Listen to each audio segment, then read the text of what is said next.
training camp just opened for the team I grew up loving, the Dallas Cowboys, and I have never, ever, since I first loved the Cowboys in 1960, been more depressed about a Cowboys season than I already am right now. And you want to know the truth? The Cowboys yesterday suffered their first of many losses this season when about a minute and a half into Jerry's annual camp opening media session, ESPN lost its live shot of the Dallas Cowboys session.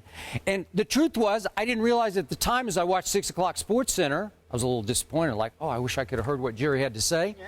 It was actually a great break for me because I did not have to hear Jerry Jones once again express his bizarre and inexplicable love and belief in his current head coach, Jason Garrett. And I don't have to remind you, of all people, Jason Garrett is now 29-27 as a 4-year head coach of the Dallas Cowboys, who in those 4 years have obviously not only not made the playoffs, they clearly have not even come close to winning a playoff game.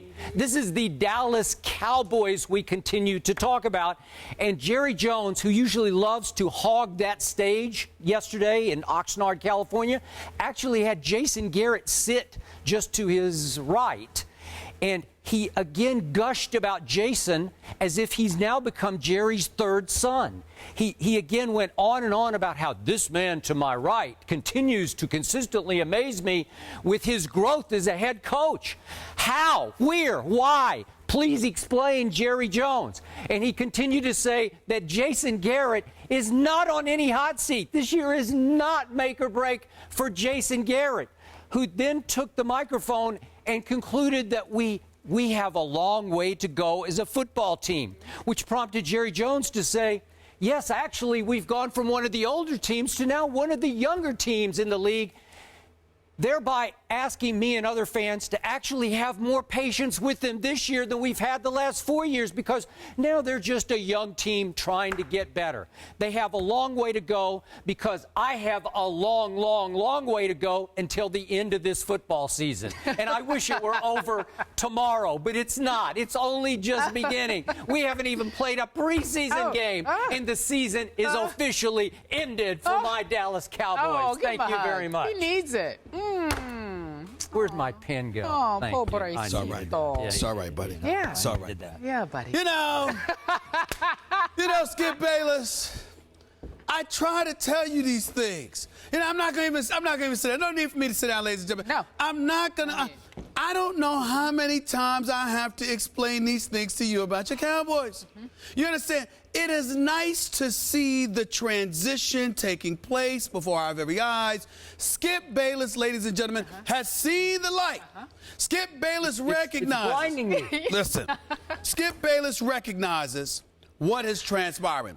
You have a mediocre coach who has no business being a head coach because he's been 8-8 for the last 3 years without a playoff berth, having lost the season finale to each team within the division. It's not like the Giants are dominating the division, the Eagles are dominating the division, the Washington Redskins are dominating the division. Oh no, everybody has taken turns going to the playoffs at the expense of the Dallas Cowboys in the season finale. So these are the kind of things that have happened. I have been trying to say this. I have been the voice of reason. I have been a prophet give it to you. when it's come to the Dallas Cowboys. I have tried and tried and tried. But I got news for you.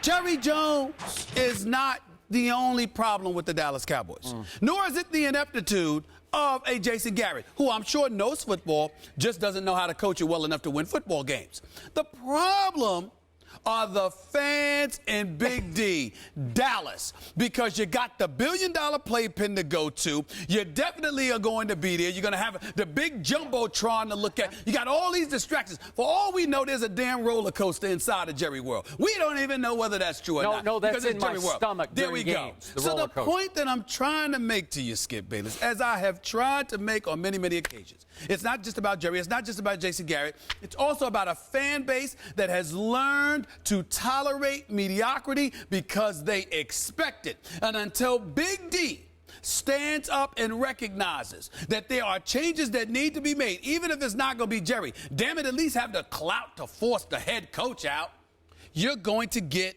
exactly what you're getting. So this is the this is what it classic is. case of this is what it you're is. asking fans, including me, Yes. to cut off nose to spite face, because you're asking them not to watch the team they love when that's all they want. They can't. Look, you can't vote Jerry out of public office, right? No. He doesn't have to be reelected this year. In no way would I say don't watch the Cowboys. I wouldn't say that, because you want your football. And even if you got to watch the accident waiting to happen, you still want to watch. But what I'm trying to say to you, you can be like the Saints fans when they became the Aints and had bags over their head. You can ridicule this team. You can make it uncomfortable for them to walk the streets of Dallas. You can sit up there and make sure that Jerry World, the cameras are attracted to the disgust from the fan base at the product that he continues to put out there. He is a hype machine.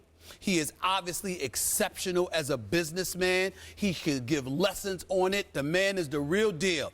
He's just allergic to winning over the last decade. Here's the problem with your argument. Here's the problem. What? It's not like my Dallas Cowboys went 3-13 last year, the way they did in the final year of Coach Landry, 1989. That's right. Okay, 8-8 is not 3-13 or 2-14 or whatever, 1-15. It's 8-8. They give you just enough to keep you hanging on.